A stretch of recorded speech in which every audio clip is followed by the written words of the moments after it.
you to do. So thank you very much to everybody joining us today.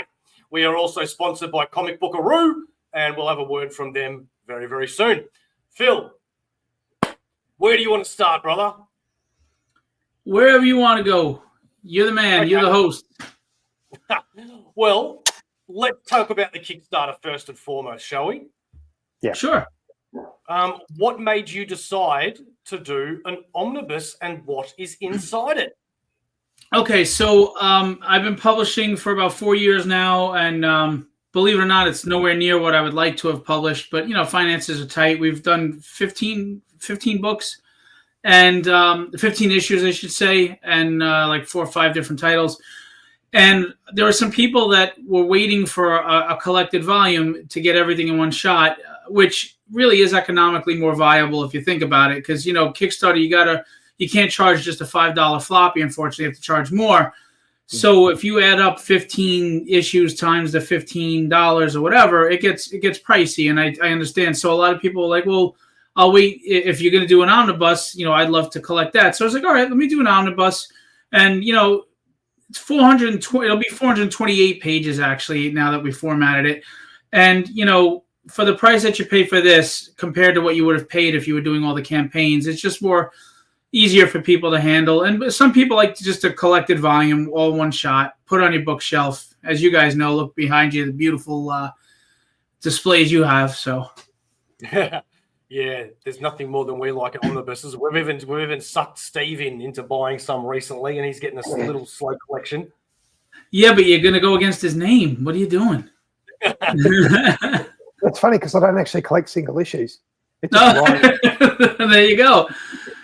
I've told him to change his name to Not So Single Issue Steve. Yeah. He hasn't done it. So here we are at the campaign. For everybody that does want to check this out, there's a couple of ways you can do it. You can either click, we can either type all this monstrosity into your browser, or you can click the link that is in the description. Or the best way to do it is go to Kickstarter yourself and just simply type in Philbo Publishing. And I'm sure this will come up because that's exactly what I did. So let's take a look at this video. Before I do press play, Phil, is there music in this video? Because YouTube is very, very crap. Anal. It is, but it's not going to ding you. It's free domain music, so it's fine. Let's have a look.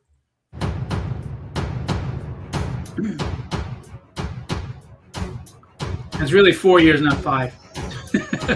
5 sounds better.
Fantastic. Okay. That's very cool. Thank you. For you. those that know nothing about Philbo Publishing, Phil, why don't you tell them a little bit about yourselves, where you got the name from, and why they should be buying your book before we scroll down? Buy the book so my wife doesn't divorce me. That's the first reason. But I started publishing by really just doing my own single title, which was Tragedy. It was my flagship title in 2021. I was on my deathbed, to be honest with you. I was really ill. It was 6 weeks in bed, and it wasn't looking good. And I started writing. I was on 4 liters of oxygen, and I didn't look back. But I recovered, and through a lot of hard work. And then I just had all these other ideas pop in. So I started doing other titles, and I was like, you know what? Now I have to be a publishing company, because I didn't really feel like a publisher just putting out one comic, but now that I'm putting out multiple titles, it's like I'm a publishing company. And then I started having people from other countries asking for me to manage their crowdfunding, etc. So we became more legitimate publishing company. Why it's called Philbo? I'm a huge Lord of the Rings fan, and I have huge, huge feet. And I have hairy feet. And my wife calls me Philbo Baggins. So because my wife and my kids are the most important things in my life, I like to amalgamate them with the second most important thing in my life, which is the publishing company. So I named it Philbo. My company's Philbo Entertainment Promotions with a few subsidiaries, Philbo Publishing being one of them. Fantastic. So this is 418-page hardcover. Actually, 428. When I did the campaign, I was wrong. It's 428. There you go. An extra 10 pages then. Awesome. So tell people, go through this one by one. What is Tragedy? Tragedy is my flagship title. It's an ongoing series, but the first 6 issues are in this omnibus. It's been well reviewed by Peter David, Howard Mackey, and Chuck Dixon. I get major artists like that's an Ian Churchill cover, which has actually been recolored. We got Bill Sienkiewicz covers, David Mack, Chris Picciolo, a lot of big names, Will Spatasio, etc. And it's basically about an Irish assassin, a female Irish assassin in Manhattan, and she's struggling with her own inner demons. I never met a woman that knew how beautiful she was, how strong she was, how great she was, right? We all, I don't mean this in a bad way, but all of us men who have wives, girlfriends, they struggle with insecurity a lot, and we try to be there for them if we're good men, right? So I wanted to create a character that was more real, because these days they're writing women as flawless, and I think that's insulting. So I wanted a character that was dealing with all of these issues while facing these external threats. Because if you really think about it, all of us can relate to that. Our strength isn't that we win every fight, it's that we're in every fight. How many days do you want to just curl up in the fetal position and not face the day when the alarm goes off? But you do. And that's your strength. That's what makes you a hero, is that you get up and you do it every day, especially if you're like someone's relying on you, a parent, a child, whatever. You're facing that adversary, that struggle, whether it's inside or external, every day, because what other choice do you have? You get busy living, you get busy dying. So this is a journey of her. Her life was stolen from her. A sociopath basically adopted her. Became an assassin in the mafia, Irish mafia, and it's basically her journey into finding who she is, discovering who she is, and becoming a hero. But while she goes through that, it's kind of like Big Trouble in Little China meets the Boondock Saints. There's mafia and assassins, and there's Chinese mysticism, and there's superpowered beings, and there's vengeful cyborgs, and there's monsters, and it's fun. And on the surface, you may think, oh, just another vigilante hero. You could not be more wrong. Beautiful. But the whole concept just sounds. I like the Chinese mysticism stuff. So the whole Irish blend with the Chinese mysticism and stuff. It's a really interesting concept. Where did you sort of come up with that as an idea? Well, I'm an Irish American, and you don't see a lot of Irish characters. I mean, you got Daredevil and stuff, but they always go the Catholic route and stuff. I didn't want to go that route. I thought it was too cliche. And I love Asian culture. I love Japanese culture, and I love Chinese culture. But Japanese culture is the one always getting the attention. So I wanted to go with Chinese culture. Hey, Kashawn. Kashawn is inking some of the tragedy issues. He's currently wrapping up inking issue 10 for me.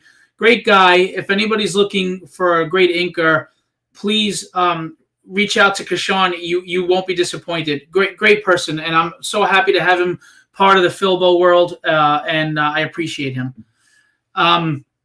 So I don't know. She's kind of a little bit my wife, and I guess there's a little of me in there. And the Irish was because of that. And I don't know. I just kind of the clash of the two cultures that I really enjoy getting, because there's also some Irish characters in here, Celtic assassins and stuff like that. And we hit other nationalities, Russians and Italians, and everybody talks about diversity in comics. I'm just about writing a good story. And when you write a good story for the sake of story, it's only natural to have other cultures in there because that's what the world is. There's nothing forced, right? It is just what it is. So I'm very proud of that, that there's no pushing an agenda. There's no forced diversity. It's Manhattan, it's China, it's, and this is where all these people are, and just culture clashes, and it's just fun, and I really love it. And Ricardo Silva is the interior artist. Chris Sotomayor, who's a major colorist for Marvel, DC, Dark Horse, etc., is doing the interiors as well.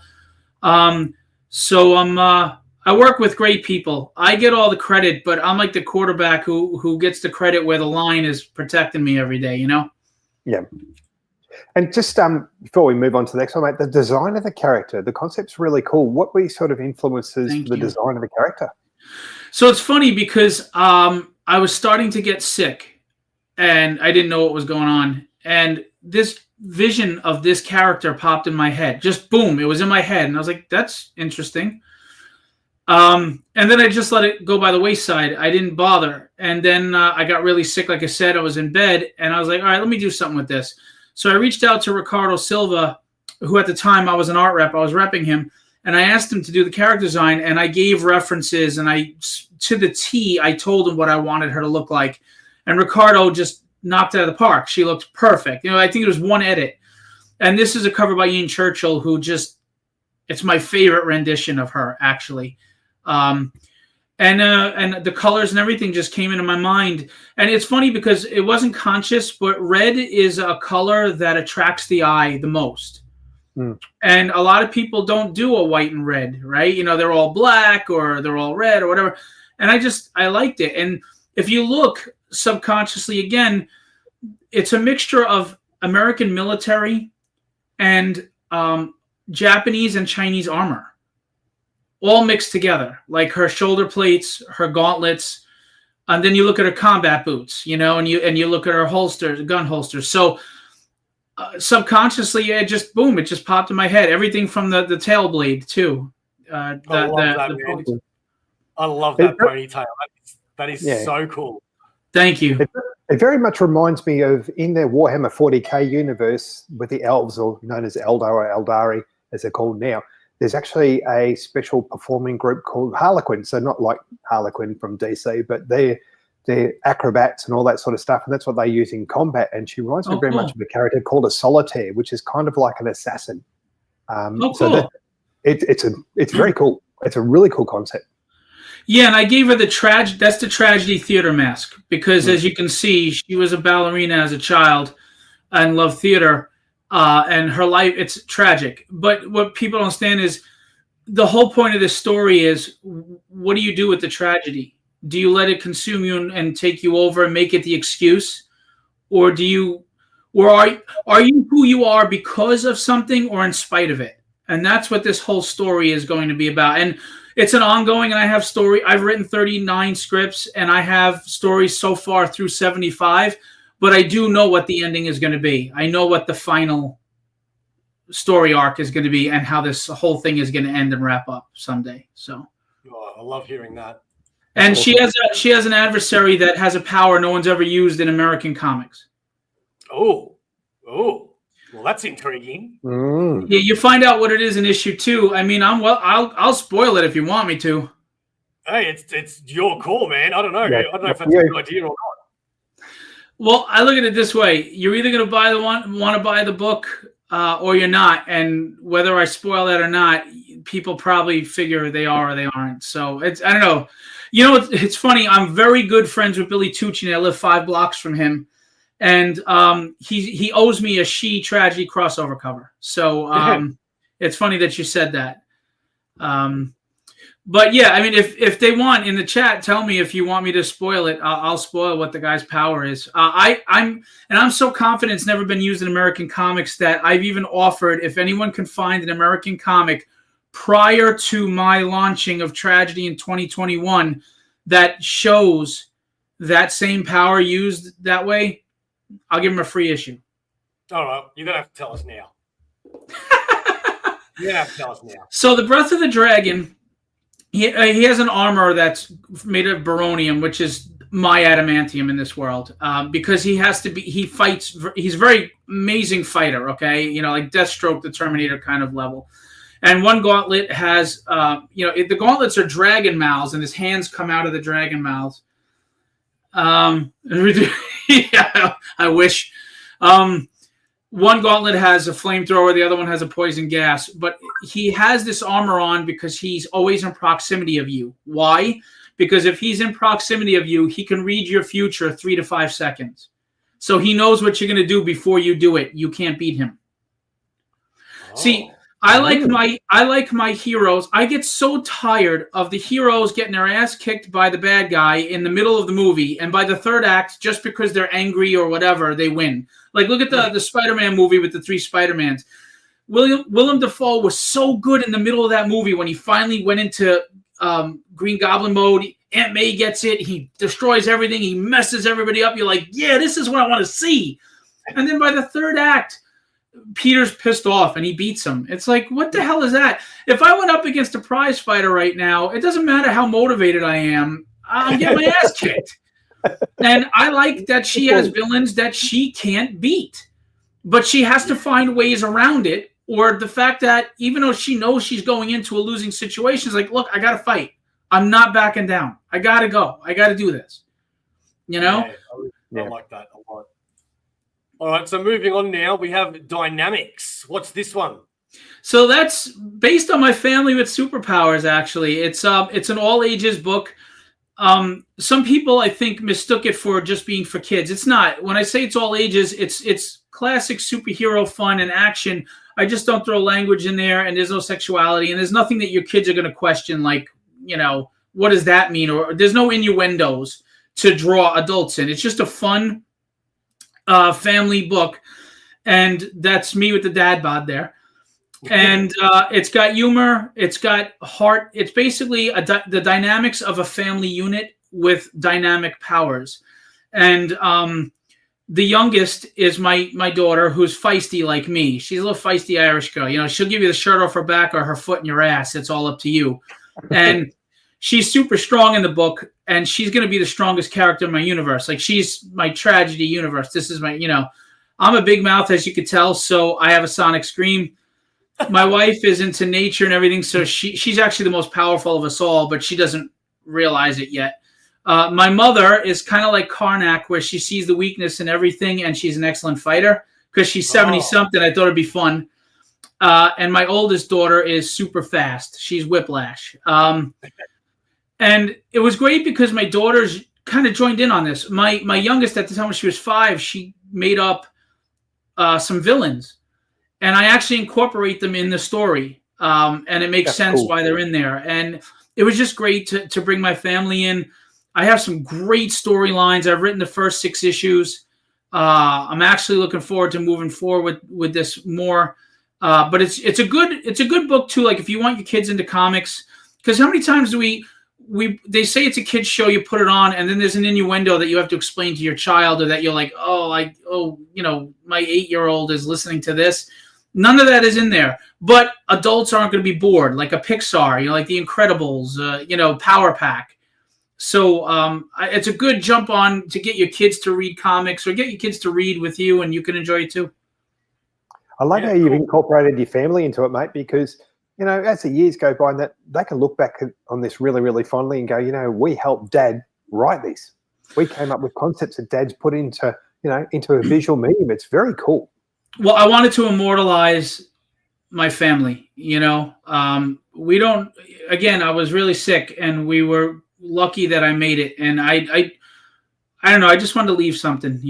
So and it's fun. And it just works with us because you write from what you know. I know our personalities, and and being a father, I mean, if anybody out there is a father or a mother, like the silly stuff of just trying to get out the door with the kids, or whatever. So it all that stuff. Now imagine your kids are acting up and they have superpowers on top of it. It's fun. Yeah, that's cool. So how many issues of Dynamics are in the omnibus?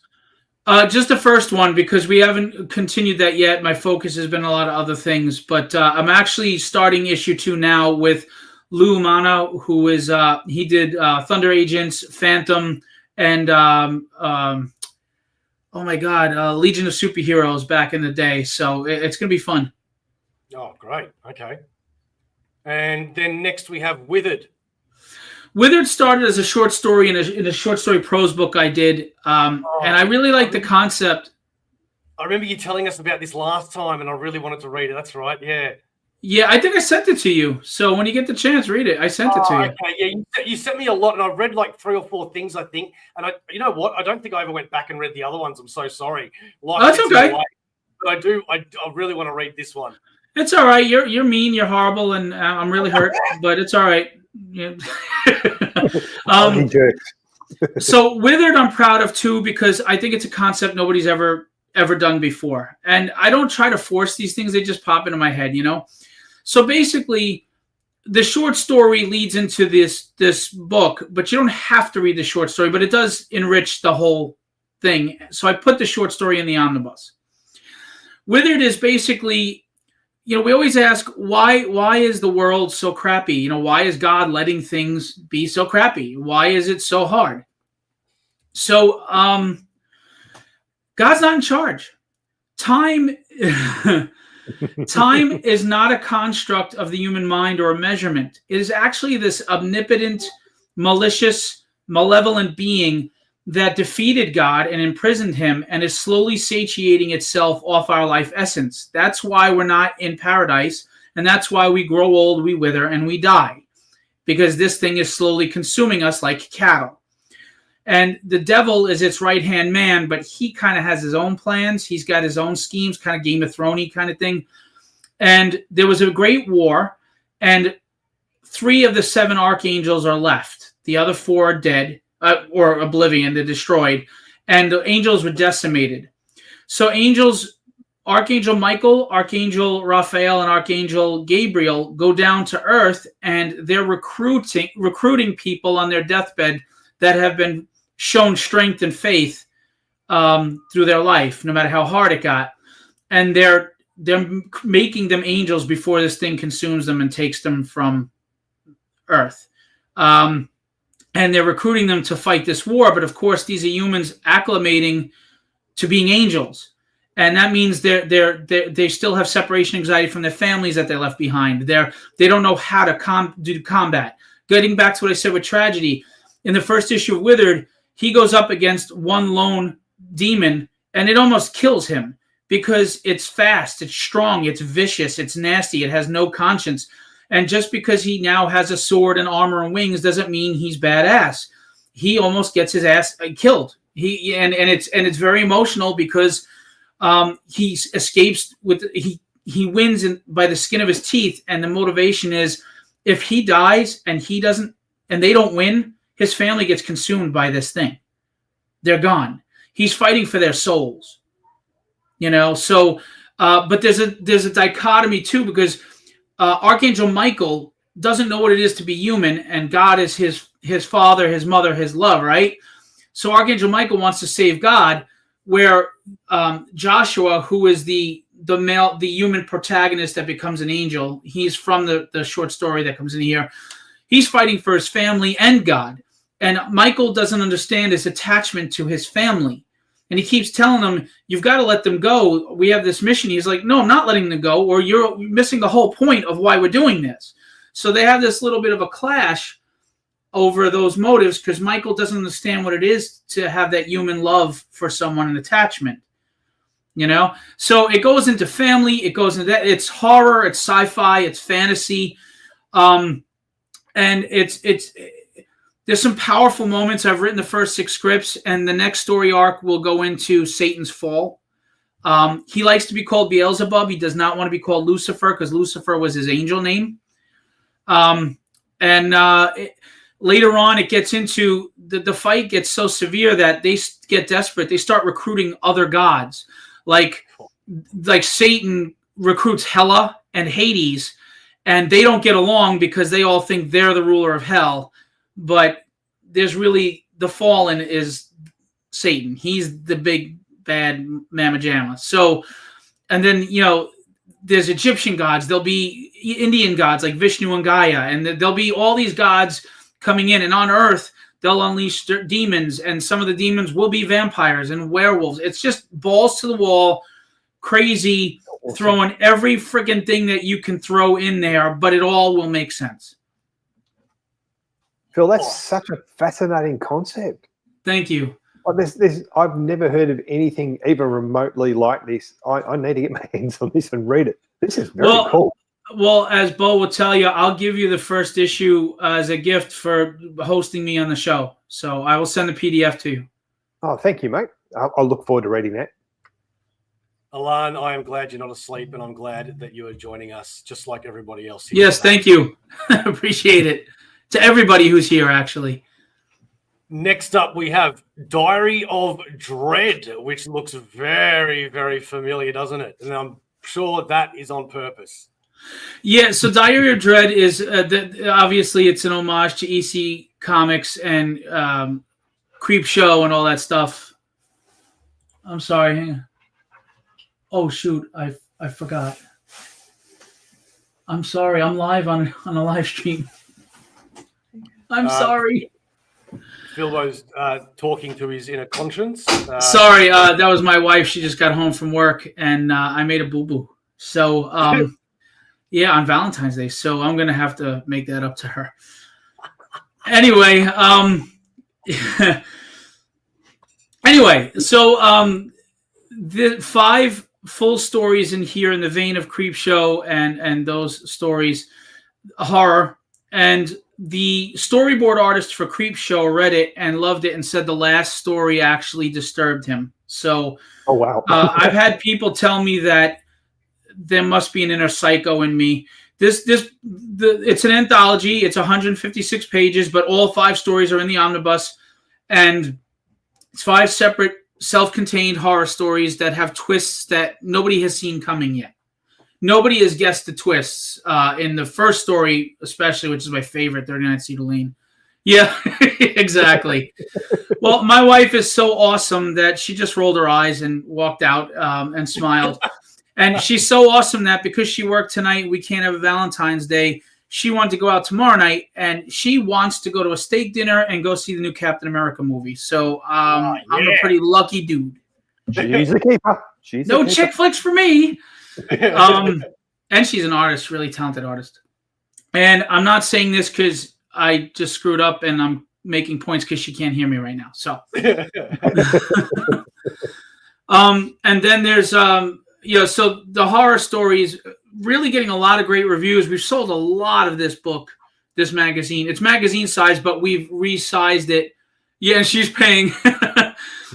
We resized it to comic size format to fit for the omnibus. So awesome. My wife is younger than me, and she looks like a supermodel. And I mean, she literally is. She's gorgeous. And people go, "How did you get her?" And I go, "Duct tape and chloroform in a black van with no plates." And then I just walk away. And then people look at me. The head tilts like a confused dog, like, huh? And then last, but definitely not least in the omnibus, is the one that I have read, the one that got me meeting Phil in the very first place because of a character named D.M. Ray, who is coming on the show tomorrow at the same time, live talk about his Kickstarter. D.M. Ray introduced me to Phil and said, "You have got to check out Arcane Syndicate. It is right up my alley," and boy, was he right. Tell them why this one is in my opinion, a standout. Thank you. So I don't like to use other characters, right? I like to create my own, but I came up with so many storylines that they wouldn't have worked as well if I didn't take these classic monsters. And I ran it by my wife. I know, right? And my wife is very honest. She's a sweetheart, but she can't lie worth a damn, which is great. And that's why I run everything by her. And she was like, "I don't know, going with them, I don't know if it's a good idea." So I wrote the first script and she loved it. So I do different things with these characters. I know that you have creature commandos and all these other things, but this is totally different. On the surface, it may not look different, but it is. So you have these characters, as you can see who they are there, working for a government agency, the Global Protector Agency, which deals with supernatural threats that are a threat to the world's existence. So these are really large threats. Now, I do a lot of different things. Like Frankenstein's monster is actually a descendant of Dr. Frankenstein, who's dying of cancer. And through black magic and science, he transplants his body into this Frankenstein's monster. So he has the intelligence of, his intelligence, while the strength and durability of Frankenstein's monster leading the team. Dracula, Vlad the Impaler, and Nosferatu all exist in this world, and they all think the other vampires are the imposter and the fraud, and they want to wipe out each other. And you don't know what Dracula's motives are to be on this team, because he's kind of the Magneto arrogant one who thinks he's better than everybody, and he's always at odds with Frankenstein's monster. Vlad is more military, knight, militant, very organized, and Nosferatu are very feral. And he has legions of them. So there's this great vampire war that's brewing. The Phantom of the Opera has this really cool, I designed it all. I'm so happy, but like a guitar keyboard that through arcane magic, when he plays, it creates spells for them. So he's their bard, their magic user, etc. And then the Invisible Man, you don't know his motives. Is he a double agent for the government and for the team? What's he up to? If you ever saw the original Frankenstein movie in 1930s, he drowns a little girl. Issue 2, she comes back as a vengeful spirit, possessing the other ones to try to kill Frankenstein's monster. They're going to go up against the 4 horsemen of the apocalypse. A vampire gets hold of the Necronomicon, and that rules the dead, and vampires are undead. So that's not a good thing. Man, they're going to deal with limbo, ghosts, other vampires, werewolves, the Wolfman's in there, government espionage, everything. And like I said, the 4 horsemen of the apocalypse, demons, the Mummy. They have to go to limbo in the next story arc. I already wrote the first 6 issues. They go to limbo after that. So it's a good blend of horror, superhero, action, sci-fi, fantasy, paying tribute to who these characters have always been with my new take on them. And I'm very proud of this book. I really think it's fun. And it is. It really is. Frankenstein, I've always, and the vampires, I've always been fascinated with. And to have a team like this, it was, I had to read it. I just absolutely had to. And I'm going to be introducing Dr. Jekyll / Mr. Hyde, and him and Frankenstein are not going to get along. Yeah. They're going to vie for leadership of the team. So what happens when Mr. Hyde and Frankenstein duke it out? It's going to be fun. A lot of fun. There's like an overarching story, but there's all these little inner stories and little clashes and things, as you just mentioned. It's going to be a really interesting read. Yeah, thank you. Somebody just back. Thank you so much. And issue 1 is at the printers right now. We were delayed because when you look at the interiors, David River, my God, he just killed. The artwork is amazing, and February Frediano who did the colors is amazing, and George Medina did the letters. So this is Tragedy that we spoke of earlier. That Were-Tiger, he's different because that's his true form, and he can turn into a human, and there's a backstory to explain that. So it's kind of the reverse, and that's him, Alexei. He's the head of the Russian mafia. I've been a fan of comics all my life. They saved me from a rough childhood. I've had a very violent life, very, very violent life. And comics saved me, kept me here, and really taught me what a hero is. Now, I may relate to the Hulk, but I want to be Superman. And I love comics so much that they're not really written for me anymore. The new comics, they're not. I'm older. They're not writing from what my generation is. So I wanted to write comics that I'm passionate about, that I'm excited about, because I remember how magical it was every week to go to the comic store, and it was like Christmas every week, and I want that again. So I try to put out books that give you that, not just the quality art, but the quality storytelling, because they go hand in hand, right? I mean, how many times have you picked up a book, the cover art was great, you look in the interior and you're like, oh, really? And it may have been a well-written story, but you couldn't get past the art. Or it's the art is amazing, and you're reading this going, oh my God, who wrote this? This is horrible. I didn't want that. I wanted it to be a good blend of both. And I think we've done a good job as a team. What I will tell you is I'm not going to tell you I'm a great writer. I'm not going to tell you what's great or what's not. I'm going to tell you find out for yourself, but you have to buy the book to do that. And then you tell me. Yeah. Well, I can back it up from what I've read because, as you said before, the last time you were on the show, you sent me quite a few things and I read a few of them and I loved everything that I read. Absolutely, I did. And I hope everyone believes me with that because the last thing I'm ever going to do is bullshit on my own channel and placate to an audience. I mean it. I'm never going to placate to a guest or an audience just so people buy their books. If I ever have a guest on the show and I for some reason don't like their book, I probably wouldn't go on the show. I wouldn't say on the show, I didn't like this, but I definitely wouldn't turn around and say, I definitely did like it and you have to buy it because I think that's unfair. And if people buy it just because I've said to, then I don't want. Right. Your credibility is important. I don't and that's why I think our books are good because I don't want placaters. I surround myself with those friends that don't give a shit what you feel. Like if it sucked, they're not going to be delicate. They'll be like, no, this kind of sucks. And thankfully, I go to these people and they tell me it's solid. Exactly. I am not a slave to shareholders or some corporate person who doesn't know shit about comics and heroes. It's a passion play. I love this medium. I love all these characters. I love comics, and the fans, no matter how much they argue or whatever, they love it too. And that's why they get so passionate and angry or whatever. It's a love. That's one of my favorite pages we've ever done. Dialogue, the art. That's Vlad's introduction. Well, no, even look at this panel right here where you've even got, because I remember you pointed this out last time, where you got the blood dripping down on the not the chair, the throne.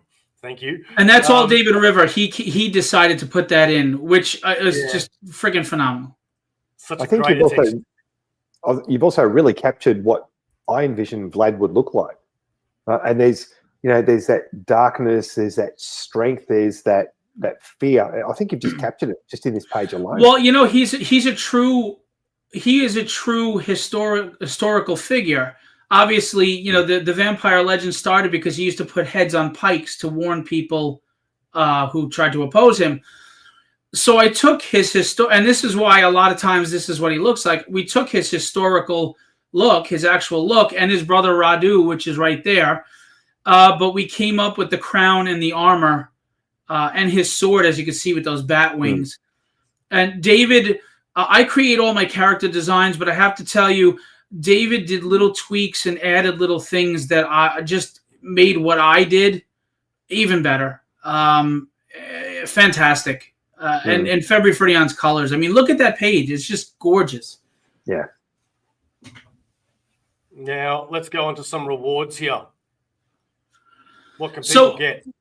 So I know people say, oh, God, $85, and I get it, but it's 428-page hardcover book. So they're expensive to print, especially when you're doing a low run for someone like me. And honestly, if it was a well-known company, you'd be spending $150 on this omnibus. So understanding that I'm not well-known, we tried to keep the price down as much as possible. You're getting 15 stories, 428 pages for the $85 in a hardcover. And it's only on this campaign. I'm not printing extras to sell anywhere else, and we're not putting this out. And there's a reason for that, which we'll get to later. It's not a money grab. It's because I'm going to monthly distribution with Tragedy, and I can't have this out there if I'm starting at number 1 again. So yeah, makes sense. And I originally did back this But as we know, shipping to Australia is quite expensive. Now, in saying that, the guy that you met last time, Sharif, does have a StatCry account in America, and that's how he gets his books sent over. So what I'm going to do is reback this because I had to cancel it. I'm going to reback it, but get it sent to Sharif's StatCry. So that way I'm essentially paying what Americans can pay for. Which is look, and I am so sorry. I wish I had control over that. It is expensive. But what I will tell you and anybody who is international, I am happy to throw in a free gift like a metal print or a single issue or something to try to offset some of that shipping cost, that you get a little more for your buck. Because look, I know we all work hard at jobs, and most of us probably don't even like our jobs, and it's a struggle to get up every day. So when you're spending your hard-earned money on me and my dream, I want you to know that I sincerely understand the sacrifice and appreciation. There's so much other entertainment out there, and there's so many struggles financially out there.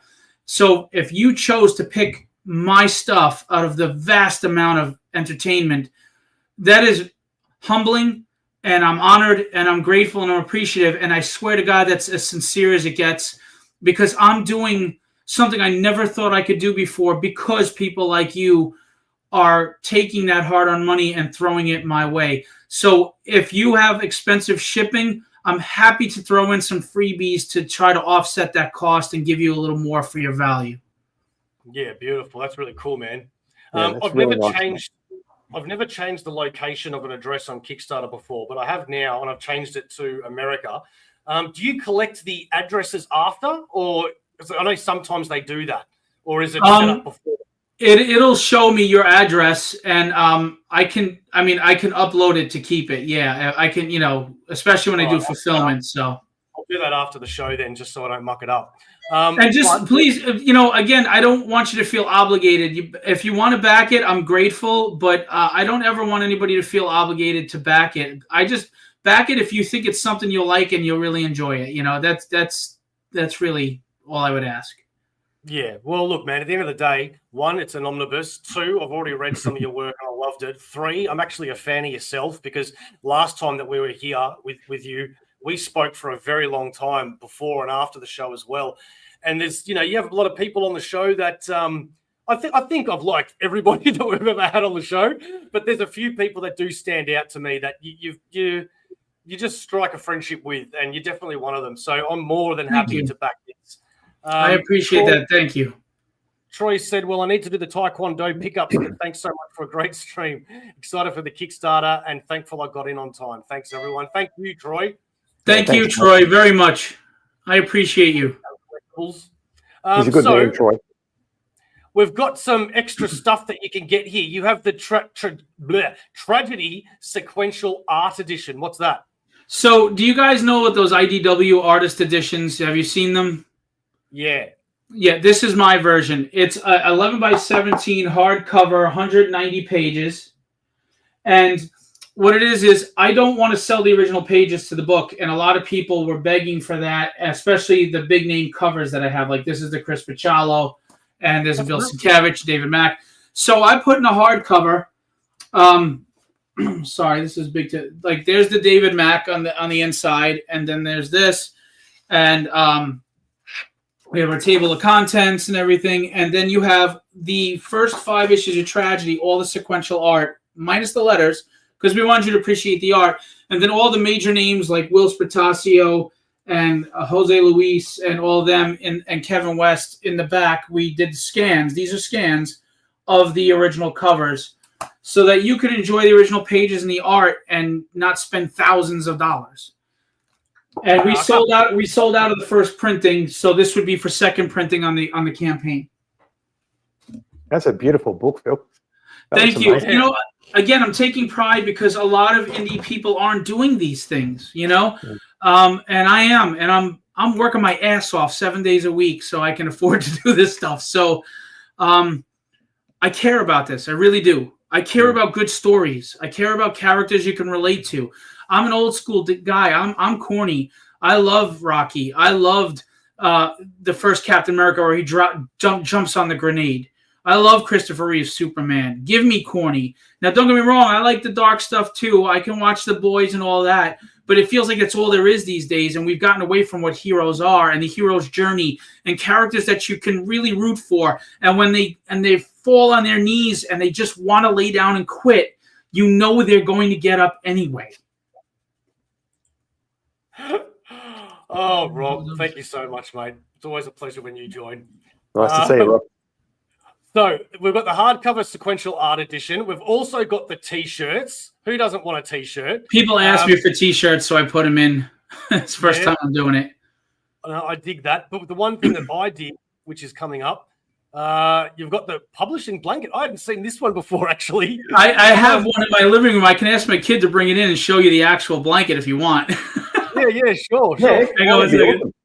While you do Tony! that, to the glass set. Look at that. The two-shot glass set. How cool are they?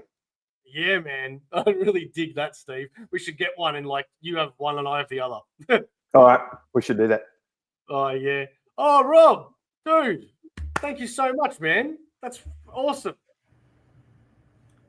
Rob has become a new member, a 4-lifer. Nice. Okay, he's still muted, so let's keep going. We also have stretch goals. Let's see here, the digital prints.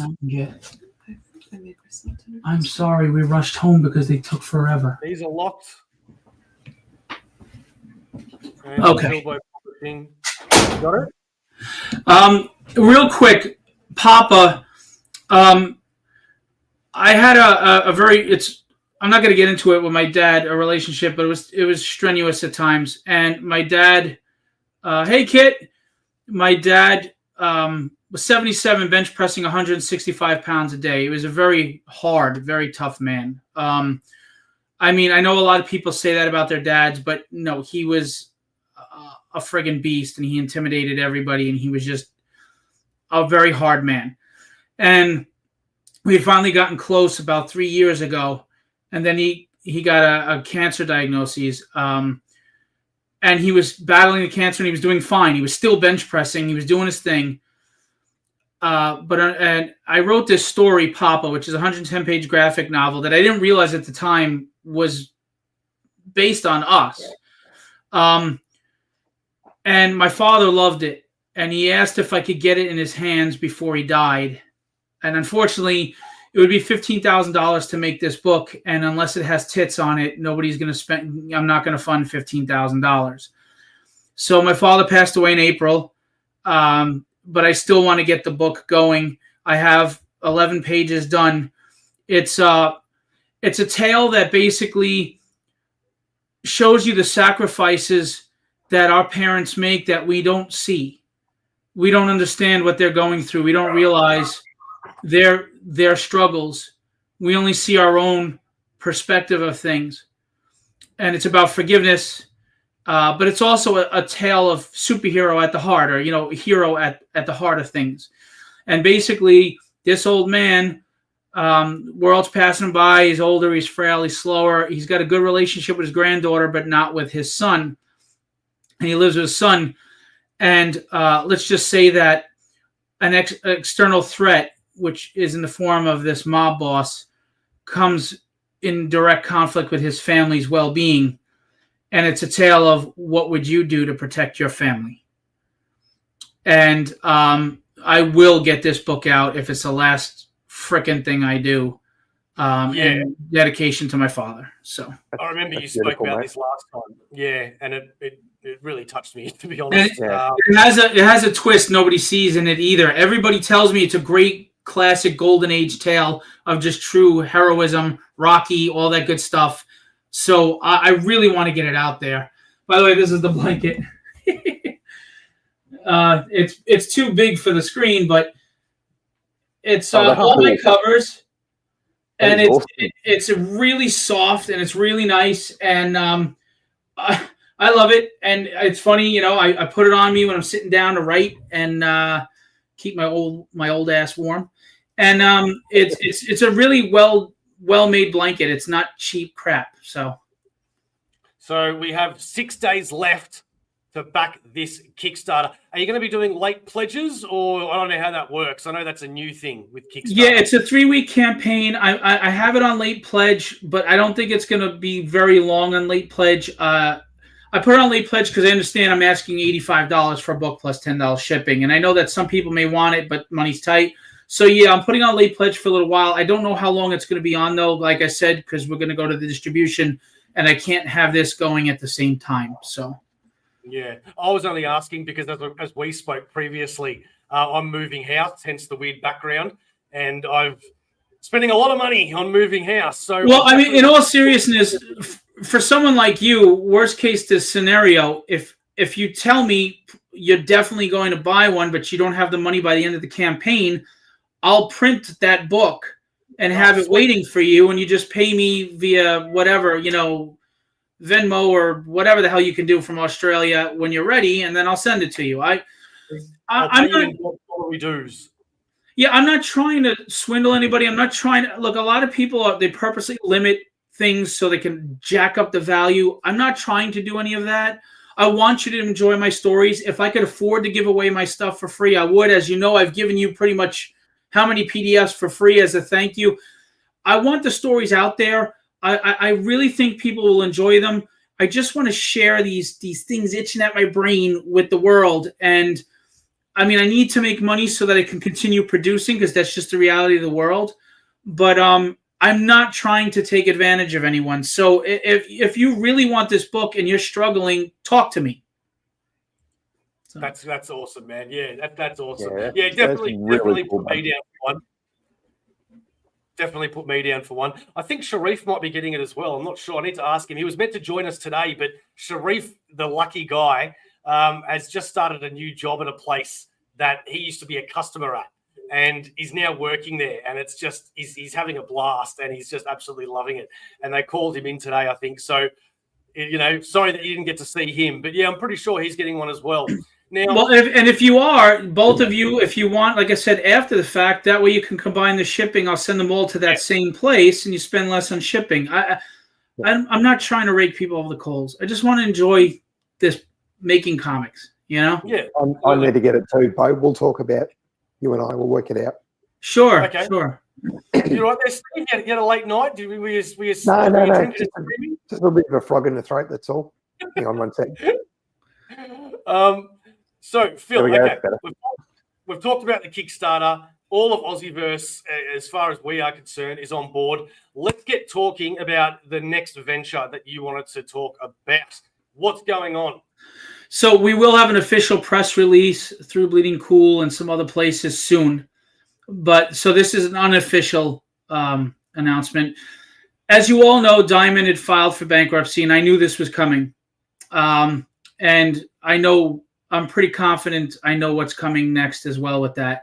And small guys like me, Diamond wasn't really giving us a shot anyway. If you're not, the smallest they would go would be like Antarctic Press or whatever, things like that. But they weren't giving these individual creators a chance.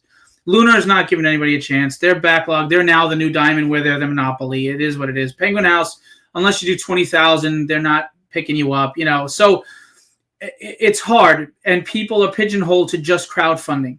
And crowdfunding is being used as distribution for those who can't get in to distribution to stores. And I understand that, but I don't think it's a sustainable and viable outlet.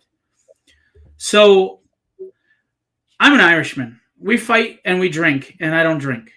And you're not telling me I can't get in a ring. I use this analogy all the time.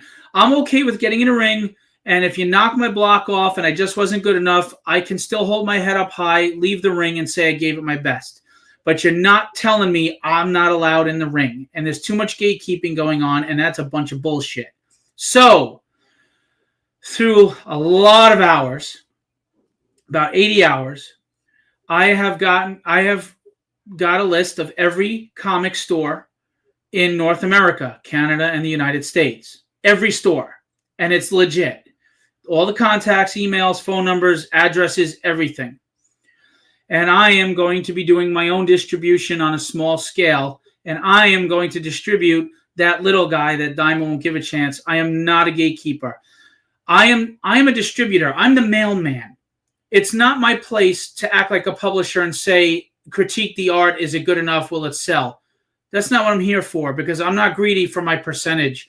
I have a creator-friendly percentage because the middleman has come into this industry and found a way to make all the money while the creators go broke and the comic stores close.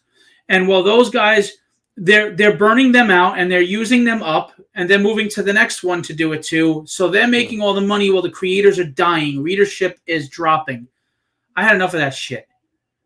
So I have 10 publishers on board already. We have another 15 to 20. Billy Tucci, she is going to be distributed through me as well. And we are going to distribute with a very similar model to Diamond, but more creator friendly, where we'll have our digital previews catalog that goes out every month. Whether you have a monthly, a bi-monthly, a 6-issue miniseries, I'm not your gatekeeper. I don't give a crap. You're the boss of your own book. I'm just shipping them out to the stores. You're using me for my contact list of all the stores. But I'm also going to do a newsletter with the previews magazine to all the fans of the email list I've created, etc., to tell them, if you love She, if you love tragedy, tell your comic store to order it. So they order with confidence. We are going to be a community, even though it's my distribution, to get these indie books that deserve a shot out there, because I believe in the free market deciding. If your book doesn't sell, that's the people telling you it wasn't good enough. And those are the only people who should be telling you your book isn't good enough. Publishers should, not publishers, distributors shouldn't be telling you that. Period. Now, publishers do because they're investing, and I get that. Your investment, it has to be safe. So I understand publisher gatekeeping, but distribution has no business telling you no because we don't like the art. Fuck you. Excuse me. You know, really. You're right. So we are doing distribution. We will have a website. The LCS will sign up an account. They will order off there, and we will have the FOC, which is the final order cutoff, just like Diamond. And there's some minor tweaks, and we will be distributing Philbo distribution across North America. And it'll be a build, because obviously comic stores have to get to know me and trust me, and we're building relationships right now as we speak. There's a lot of stores on board already. So this is a grind. And the only gatekeeping I have is you have to be ahead of schedule on your books already, because you have to meet this deadline. Because if you don't, it makes the distribution look bad. I don't care what your art is or your content, as long as you rate it properly, for legal reasons. But just make sure you can commit to the deadline that you sign a contract with me for. If it's monthly, you better make that monthly. If it's a 5-issue miniseries once a month, 5 months, you need to commit to that, and you need to be ready. You have to be professional, because this is a dog-eat-dog business. This isn't pipe dreams and lollipops, but I am providing an opportunity for people that isn't there right now. And I'm telling you, we're going to come out guns a-blazing. We're going to do this. If anybody who knows me knows you do it right or you don't do it at all.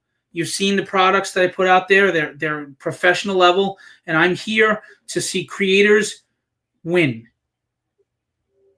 which is something the industry has gotten away from. I think somebody that we need to introduce you to is Australia's #1 online comic book store, sponsored of Aussieverse. That is Comic Bookaroo. Comic Bookaroo, proud sponsors of Aussieverse for all your comic book needs. Graphic novels, hardcovers, omnibuses, single issues. Don't forget to pre-order every Sunday at Comic Bookaroo.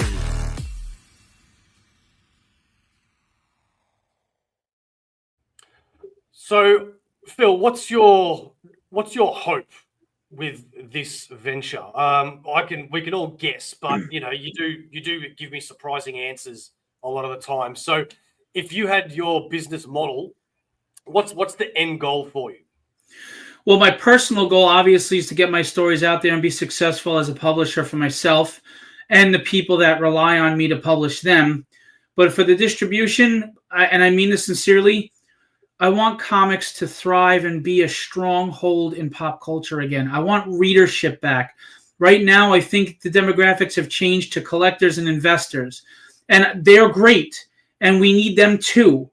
but not at the detriment of readers. I would love to strengthen the readership again so that we have all collectors, investors, and readers.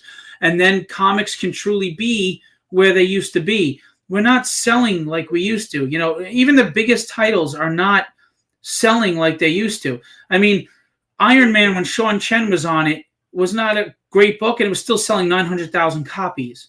I mean, even the best Batman book isn't doing that.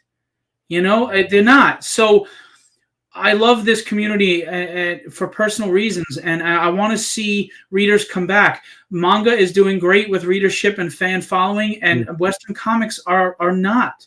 And people are in denial, or they want to act like it's not happening because it's threatening their business model, their plan. But it is failing right now. And Diamond is a perfect example of failure because they were not making enough money because they weren't selling as many books. Me, I'm doing this small scale, so I'm just doing a percentage that covers my expenses. My books are what's going to make me money, hopefully. I want to see you succeed. Even the people that I may not want to break bread with at my table, I don't want you to starve. You know what I'm saying? Yep. The world is cold. It's hard. It's cruel. I get it. I'm a grown man. I'm not foolish enough to think otherwise. But it doesn't mean that we all can't do our best to just make it a little easier. Yeah. And if I can build myself up and bring someone along with me that isn't there yet, why not? What is that? Is that really that hard? You know? So that's my goal. I want everybody to succeed. I want us all to be sitting at a table and toasting one day that, son of a bitch, we did it. That's what I want. That's a good goal to have. Okay. Anything else that you want to talk about, Phil? No, you guys have been awesome. I know we've run over an hour. I'm sorry, but I really appreciate you having me on. I really enjoy being on this show. You guys, you know, you're great guys and collectors, and you have the same love and passion. And I appreciate you giving me time to run my mouth. Anytime, mate. We love you. Absolute pleasure, mate. Enjoy your steak dinner in Captain America tomorrow night too. Yeah, if she's not mad at me right now. She walked in and handed me the blanket. I was like, I'm so sorry. She was like, yeah, whatever. Coming up on Aussieverse tomorrow at the same time that Phil was on today, we have DM Ray coming back on the show to talk more about his next issue of Madcaps. That is another Kickstarter coming. We also have our weekly FOC show every single Wednesday. What else do we have coming up here? We have the Mac Brothers coming back on next Friday. They're going to be talking about their #1 issue of Anna comic that just went live on Kickstarter today. And we have Ben Lacey coming back on the show at 12 p.m. on the 22nd of February to talk about his Shark of War and Vicious Vixens and all that sort of stuff.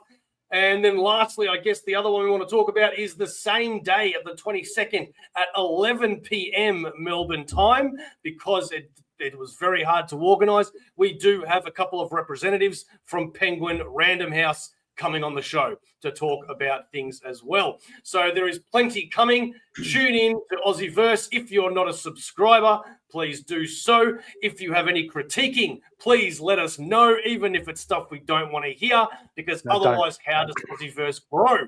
You can check us out right here at the link tree that has all of our socials. We want to say thank you to Comic Bookaroo. We want to say thank you to A51 Designs for making us look so fantastic. We also want to thank everybody out there that has stuck with us for an hour and 6 minutes, because we know how valuable your time is. You could be doing anything else today on a Saturday, spending time with the loved ones. Hint, hint, Phil. You could be watching another YouTube channel. You could be even going out and watching a movie, but instead you've decided to spend your time with us, and that means the absolute world to us. Phil, before we go, one last question, sir. Let's see how good your memory is. What is Aussieverse, brother? For life! And tell DM I said hi, because tomorrow night's guest is a book published by Philbo Publishing. Oh, really? Wow, there you go. Cool. We've got to have you guys both on the show one day, I reckon. Yeah, I don't like DM. I'm just publishing his book. No, I'm just kidding. I'm just kidding. He's a polite Canadian. How could you not like him?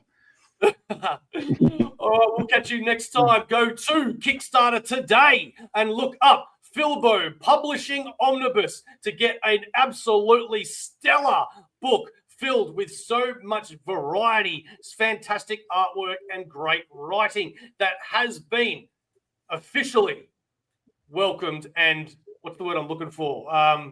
Where I'm saying it's really good. I was going to say from Aussieverse. Backed by Aussieverse? No, that's not what I'm trying to say. Stamp of approval. Recommended, stamp of approval, yeah. Stamp of approval, recommended by Aussieverse. Thank you. Oh, I thought I was good at this hosting. Thank you. Thing, but sometimes I suck. Okay, we'll catch you next time. And everybody enjoy the rest of your weekend. Happy Valentine's Day in America. And I'm sorry to Philbo's wife. Yeah. Bye, everybody. Thanks.